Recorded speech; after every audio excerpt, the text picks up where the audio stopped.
Today I am making banh mi, and I gotta tell you, it's so dang good. I love a good banh mi. This one's gonna be smoked, and I'm gonna have a nice little twist at the end, so definitely watch through the video, because this one is damn good, people. Stay tuned.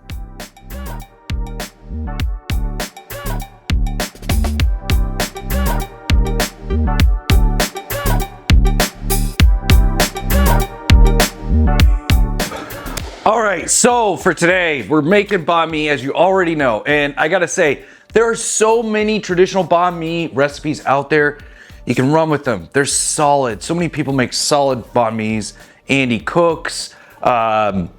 He's got a solid one. Sam the cooking guy. There's many Vietnamese channels. All right, so today we are making banh mi. And this is not gonna be super traditional. This is gonna be close to, but I want to put some spins on it here, okay? So I'm going to be smoking it. Not going to get too much of a bark on it. This is a lean cut that I'm using today. In the future, I'm going to use a fattier cut where we're going to get that nice bark. I think that smoking your meat for a banh mi is a solid way to go. Either way, banh mi's are super delicious. Probably one of my favorite sandwiches next to a Reuben.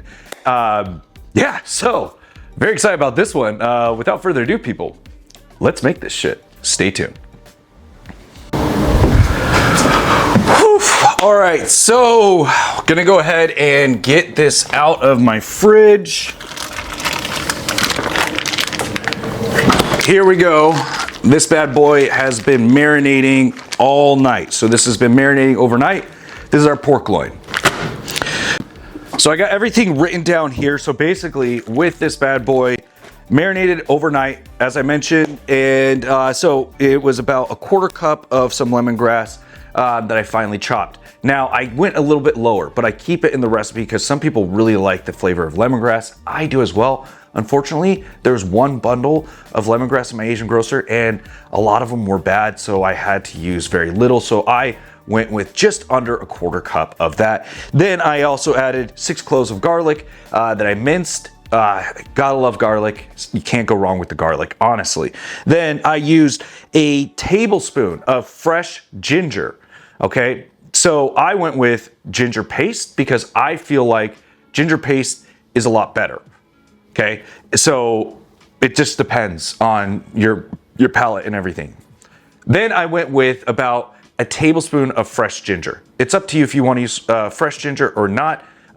For me, I wrote that in the recipe, but I use ginger paste. Yes, I know I just said I use fresh ginger. I use ginger paste. For some reason, ginger paste is so damn good, and it's pretty potent. I don't know.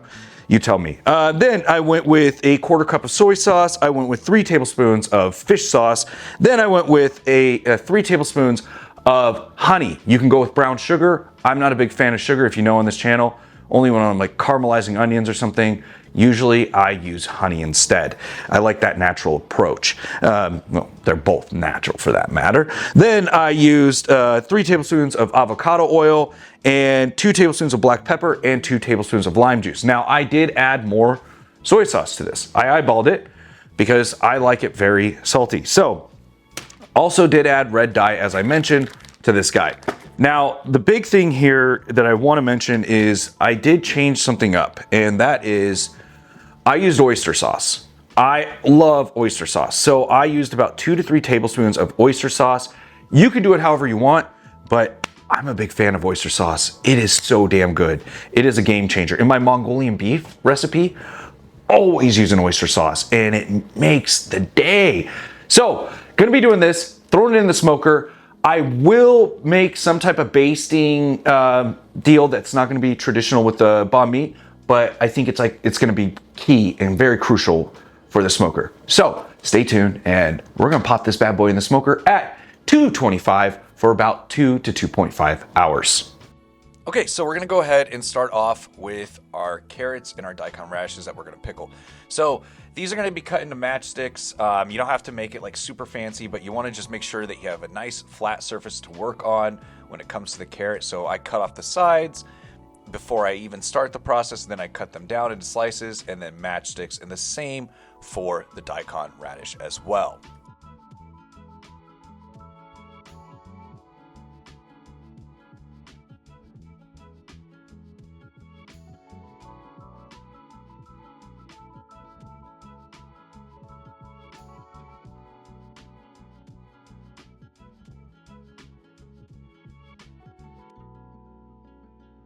Then I'm gonna go ahead and add in some hot vinegar. I went ahead and boiled it, then let it simmer for a little bit. You can add some water too. So I'm using about 2 cups of vinegar, and you can add 1 cup of water, or you can do a 1-to-1 ratio, however you choose. I just like a little bit more of that vinegary taste. Close it up, put it in the fridge for later. Then we're gonna work on our sauce. So we're gonna start off with some hoisin here. Yes, I'm gonna add some hoisin to this. So about a 1/4 cup of hoisin. Then we're gonna add some of that marinade that I made previously, and I'm gonna add that in there. And this is on about low heat, and just gonna whisk this up on low heat to start making our glaze. This is gonna be so damn good, I promise.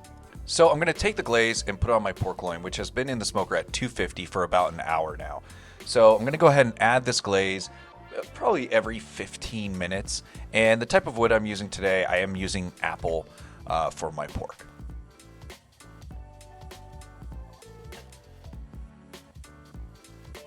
Then I'm gonna go ahead and take it out after about 2 hours.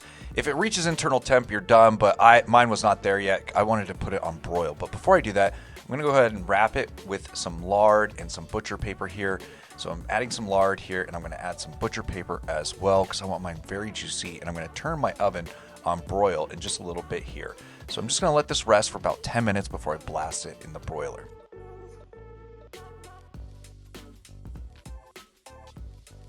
While that's going on, I'm gonna go ahead and start working the veggies. So I'm gonna go ahead and nicely slice down some cucumbers, and I'm also gonna cut up some Fresno chilies.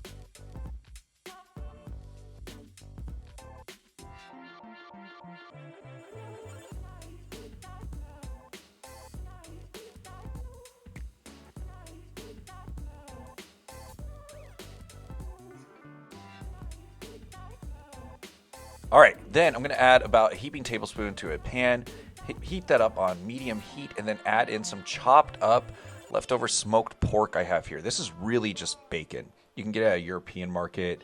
They come in really large chunks. They're very good. And then while that's going on, I wanna make sure that it gets really crispy before I pull it. And I'm gonna go ahead and put the pork loin in the oven on broil. Give it some more of that glaze, and then I did add some extra lard too to keep it nice and juicy, and just uncovered in the oven for not too long, maybe about like 10 minutes, and then we are done.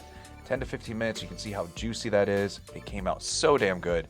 And then I'm gonna go ahead and slice it up really soon here. Now I'm just gonna go ahead and cut these in nice long pieces against the grain. And it was so damn juicy, probably because of a lot of that lard and everything, but regardless, it was very juicy, it was very good. And yeah, we're ready to assemble.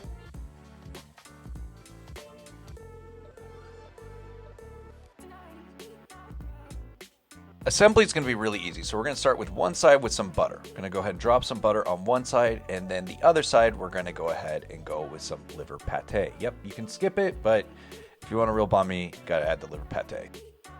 One thing I was missing was some Maggi seasoning. So I added a little bit of soy sauce. It's not going to kill anything, but you definitely want the Maggi if you can find it.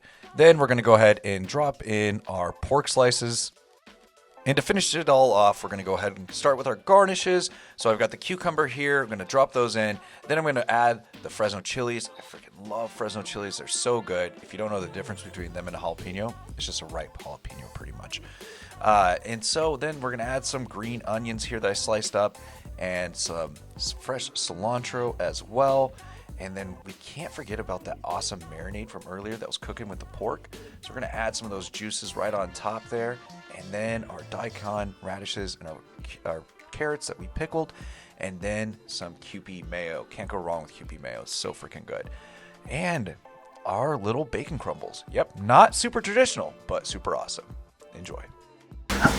All right, and we are all done. And I gotta say, this looks absolutely killer. I've made a lot of banh mi's in the past, but this one I'm super proud of. And I have new ideas for new ones I'm gonna be doing pretty soon too. But let's go ahead and give it a taste, people. Oof, how do I do this?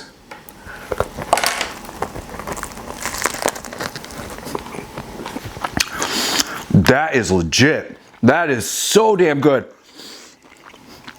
I'm very surprised. The liver pâté, it really makes it. You don't have to add it, but man, that is damn good.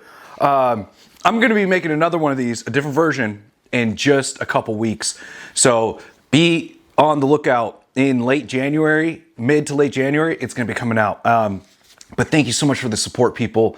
This has been an awesome journey in 2025. We're about to close it out next week. Well, by the time you see this video, we've closed it out. But thank you so much for your support. If you're new to the channel, thank you so much. Don't forget to like, subscribe, comment, share. And for all of you current subscribers, I can't even talk today.